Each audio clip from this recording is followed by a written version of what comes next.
Vale, empiezo. Bueno, soy Inés Diz, soy residente de Enfermería Familiar y Comunitaria del primer año y mi exposición es sobre la monitorización continua de glucosa.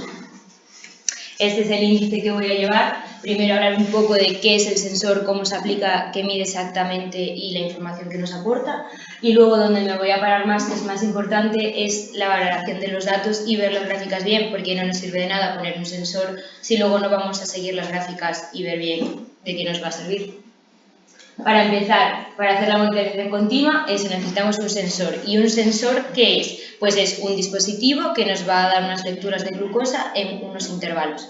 Estos intervalos van a depender del tipo de sensor que utilicemos. Entonces, está compuesto por un transmisor, que es lo que nosotros vemos, que es el círculo blanco que está por fuera de la piel. Ese sensor, eso es el transmisor. Bueno, tiene un sensor que es el filamento que está en el líquido intersticial, que eso va a hacer una reacción enzimática, va a valorar con esa reacción la cantidad de glucosa que hay y va a mandar una señal al transmisor y del transmisor va a ir al receptor. El receptor que va a ser pues el móvil que va a utilizar el paciente o el lector. ¿Qué pasa? Que hay una diferencia que hay que conocer entre el dato de glucosa que nos da el sensor y el que nos da la medición capilar. Porque cuando nosotros comemos o cuando hay una liberación hepática de glucógeno, la glucosa va primero por el torrente y luego va al líquido intersticial. Entonces hay diferencias. Esto se llama decalaje, la diferencia que hay entre las mediciones de glucosa. ¿Qué pasa? Que estas mediciones van a tener más o menos diferencia en función de si la glucosa es estable o hay una variación. Si es estable, la diferencia de niveles va a ser más o menos insignificante, no nos va a aportar nada que sea relevante. ¿Qué pasa? Que cuando hay una variabilidad alta, cuando hay, por ejemplo, una hipoglucemia o una hiperglucemia, hay mucha diferencia en ese momento entre lo que tiene la célula a nivel del líquido intersticial y lo que hay en sangre. Entonces, aquí es necesario que el paciente se haga el piquete para ver exactamente el nivel de glucosa que tiene y ahí hacer una medida u otra. Hay muchas veces que a lo mejor el paciente se encuentra mal y el sensor nos dice que está en 80. Pues en ese momento el paciente se tiene que mirar la glucosa. ¿Qué otra información nos aporta el sensor que es importante? Pues nos puede dar mensajes, la glucosa actual. Luego aquí le permite colocar, pues, si en este momento comió, que a lo mejor si sabe contar raciones de carbohidratos, qué raciones tomó, la cantidad de insulina que se puso en ese momento, sobre todo la rápida, que es lo que nos va a cambiar más los niveles. El gráfico de glucosa durante 8 horas y una cosa muy importante que es la tendencia glucémica, que es decir, hacia dónde va a ir nuestro nivel de azúcar. Si la línea es horizontal, pues que cambia muy lentamente, más o menos se va a mantener estable. Si son verticales, tanto para arriba como para abajo, es que está cambiando bruscamente, ya sea de hacia una hiperglucemia o hacia una hipoglucemia. Y esto es que va aumentando, pero más lentamente. Esto es importante porque va a permitir que el paciente ya vaya a hacer una actuación distinta. Si está en 80, pero la línea tiene nivel horizontal, pues está bien. En cambio, si tenemos una línea que va totalmente en vertical hacia abajo, va a tener que o tomar azúcar o hacer alguna actuación. Es decir, nos va a permitir anteponernos a una situación.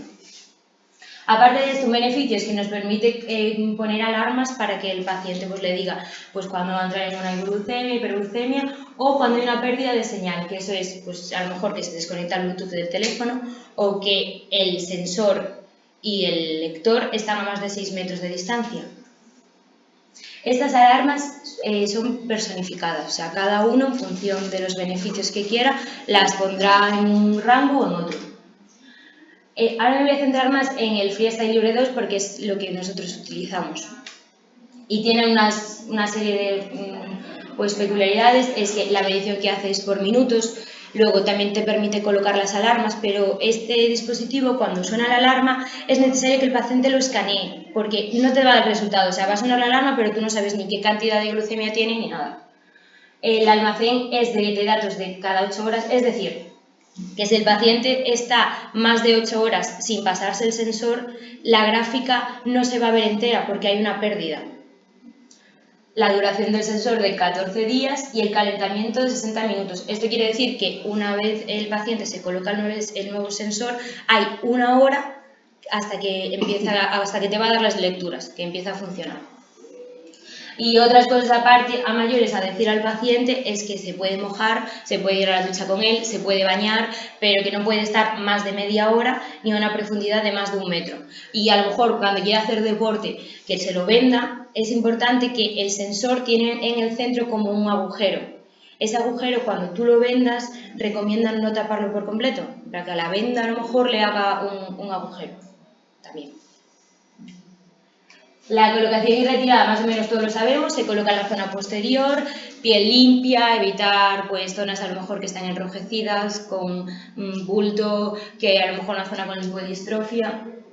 Y cuando lo coloquemos, que más o menos todos sabemos, pues nada, se abre, la ranura tiene que coincidir para que se conecte y para que el paciente se lo pueda colocar.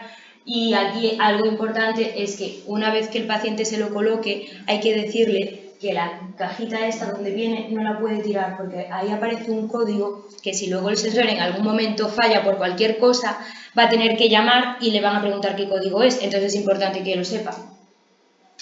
Y aparte de esto, cosas importantes para nosotros, ¿qué aplicaciones tenemos que tener? Pues por una parte, el paciente, si va a utilizar el móvil como lector, se tiene que descargar LibreLink en la app.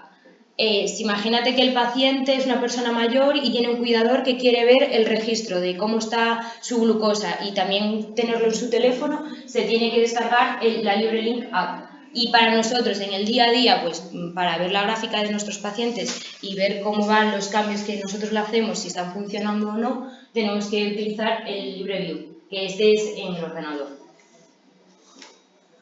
Vale, después de todo esto, ¿qué beneficios aporta y qué no? Si vemos aquí, no es lo mismo, anteriormente cuando hacíamos la medición capilar nosotros teníamos registros de, pues ahora en este momento tiene esto, luego se lo vuelve a tomar y tiene esto, pero son como registros aislados, nosotros no vemos todo el proceso, no tenemos una gráfica como tenemos con la monitorización continua. Aquí, a ver si lo veis, porque me gusta más esta que esta. Aquí se ve mejor, aquí tenemos que ahora está en 180, luego en 60, pero no tenemos una visión como general de lo que está pasando exactamente en cada momento y en qué no. Con la monitorización sí. ¿Y esto qué nos va a hacer? Pues primero, lo que dije, autogestión del paciente, que se anticipe a, pues estoy en 80 pero me va a bajar, ya me anticipo y ya tomo glucosa, que del otro modo eso no lo puede saber. ¿Qué más? Pues que él también tome seguridad de si voy a hacer deporte, si no, en qué tendencia tengo mi glucosa, ¿me va a bajar? No. Y luego a nosotros como profesionales nos da un montón de información de unos parámetros que voy a explicar ahora con las gráficas y también nos permite personalizar más el tratamiento de los pacientes. Vale, tema de gráficas. Voy a explicar unos parámetros y luego vemos cómo se tendrían que ver.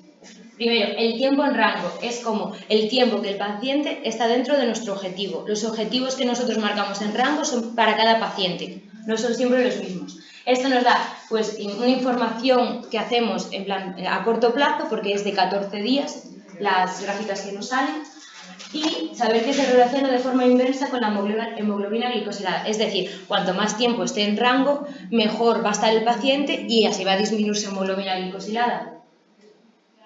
Esto sería la gráfica que habría que tener de forma general en un paciente con diabetes tipo 1 o diabetes tipo 2 que no sea, en plan, paciente más o menos joven. Como vemos, intervalo objetivo, en este caso entre 70 y 180 tiene que estar en más de un 70% de los casos, bajo con hipoglucemia en menos de un 4% y muy bajo dentro de este 4%, un 1%, que sería menos de 54%. Y muy alto en menos del 25% del tiempo. ¿Qué pasa? Que como ya dije, esto es para cada persona. En caso del diabético tipo 1, esto es el que expliqué, pero si vamos a un diabético tipo 1 o tipo 2, que es una persona mayor, los rangos cambian. ¿Por qué? Porque tú no puedes tener a una persona mayor con niveles más bajos, con un riesgo de caídas y lo que le pueda producir. Los beneficios y los riesgos son distintos en una persona que en otra. Luego el promedio de glucosa, que es la media de los niveles de glucosa, y aquí una cosa muy importante es el indicador de gestión de glucosa. Esto nos da información similar a la hemoglobina glicosilada, nos da un porcentaje de los valores de glucosa que tuvo en ese periodo de tiempo. ¿Qué diferencias tiene? Pues que esto nos lo da en 14 días, la hemoglobina es de 2 a 3 meses y que la hemoglobina glicosilada está, o sea, no solo te va a medir la glucosa, sino que está, bueno, sí, pero está afectada por los eritrocitos. Si el paciente tiene alguna patología, por ejemplo, una anemia, donde la edad media de los eritrocitos es mayor, la hemoglobina nos va a dar más alta. Sin embargo, sus resultados de gestión de glucosa van a ser más bajos. No sé si me estoy explicando.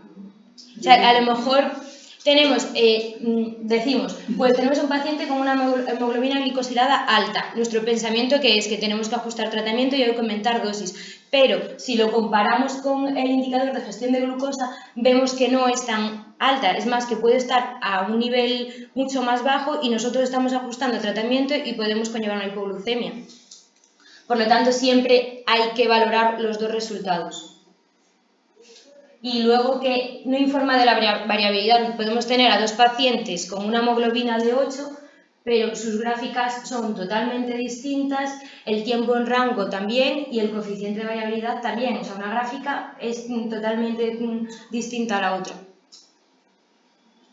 Luego, la variabilidad de glucosa es la fluctuación de glucosa, es decir, cómo oscilan los niveles de glucosa. Nuestro objetivo es que sea menor o igual a un 36% y ahí podemos decir que es estable. Se mira aquí. Entonces, ahora vamos con el informe. El informe lo podemos dividir en las glucometrías y el tiempo en rango, un perfil general de glucosa y luego nos va a dar día por día los distintos parámetros. Aquí vamos a tener pues los días, el intervalo de días donde está, el sensor de tiempo en el que está activo, los parámetros que hablamos antes y el tiempo en rango. Importante de aquí, la curva de perfil nos la hace de esos 14 días. Entonces, esto verde es el intervalo objetivo, marcado de forma general 180-70. La línea azul oscura es la mediana, o sea, en el 50% de los casos, en la glucosa, los niveles de glucosa que tiene nuestro paciente. La azul más marcada es como el percentil de los resultados que van del percentil 25 al 75. Es decir, nuestro paciente en el 50% de las veces se encuentra aquí, pero en los otros resultados suele abarcar estas líneas. Y por último, la azul más clara indica ya resultados más extremos de pues, niveles de glucosa que son menos frecuentes. Pues hoy se me olvidó ponerme, o sea, unos días se me olvidó poner la dosis de insulina y de repente tengo un nivel que me da aquí. Indica eso. Entonces, ¿cuál sería el objetivo de estas gráficas? Pues cuanto más estrechas sean, mejor va a ser porque menos variabilidad de glucosa va a tener el paciente. Y esto nada, son los perfiles por día, que es similar a lo que expliqué. Lo gris sería por donde tendría que estar el objetivo, amarillo las hipos, las hiper, en rojo las hipoglucemias y la gráfica, la línea azul, que sería la mediana. A ese paciente está tocado, ¿no? Sí. En los últimos días hay que quitarle todo. Vale. Pues nada, ¿cómo tendríamos que interpretarlo? Pues primero mirar el sensor, el tiempo que está activo, que tiene que ser mínimo de un 70%, porque no nos vale de nada ver una gráfica donde tenemos zonas que no está registrando. Luego mirar el tiempo en rango, los valores que ya os comenté de glucometrías, y para ver la variabilidad de glucosa, que es muy importante, se ven varias cosas. Primero, que sea menor o igual al 36%, y luego es importante ver lo que dije de las gráficas. Esta gráfica, por ejemplo, la zona azul media es mucho más amplia que la gráfica que os enseñé con anterioridad. Es decir, este paciente tiene mucha más variabilidad y además te permite ver pues, en qué horas, por ejemplo, aquí, bueno, no sé qué hora es, pero pone a las 11, pues suele tender a tener un pico. Pues esto nos dice, bueno, pues ¿qué haces aquí de forma rutinaria? ¿Cómo podemos modificar el tratamiento? ¿Estás comiendo algo? No. Y entonces nos permite ir valorándolo. Generalmente esta franja es por un ajuste del tratamiento, es decir, cosas que suele hacer el paciente de dosis de insulina, y cuando tenemos resultados menos frecuentes son por algún comportamiento del paciente. Pues hoy me olvidé lo que dije, hoy me olvidé de poner la insulina y de repente me sale esto por ahí. Importante ver eso, los patrones que ya comenté de hipoglucemia y hiperglucemia, valorar siempre por qué se producen, que esto no lo voy a explicar ahora porque sería muy largo, ya sea pues por más dosis, mayor ejercicio físico que realizó, ir valorándolo. Un beneficio es que en el informe instantáneo te permite ver pues, los eventos de hipoglucemia que tuvo y ver reflejadas las horas. Lo mismo para la hiperglucemia. Y ya como última diapositiva para finalizar, quería comentar que el ejercicio físico muchas veces se piensa que lo único que hace es tender a disminuir los niveles de glucosa, pero eso no es así. Depende del ejercicio físico que realicemos, nos lo puede aumentar. Por ejemplo, ejercicios físicos hiperglucemiantes son los que tienen corta duración y son muy intensos. Por ejemplo, el levantamiento de pesas. ¿Eso qué hace? Que el hígado produce un montón de glucógeno y los músculos no consumen todo eso. Entonces nos va a aumentar los niveles de glucosa. Sin embargo, un ejercicio hipoglucemiante serían los moderados, por ejemplo, pues un paciente que va a ir a correr o que va a andar en bici. Pues los músculos sí que están consumiendo más de la glucosa que nosotros estamos produciendo. Y ya está.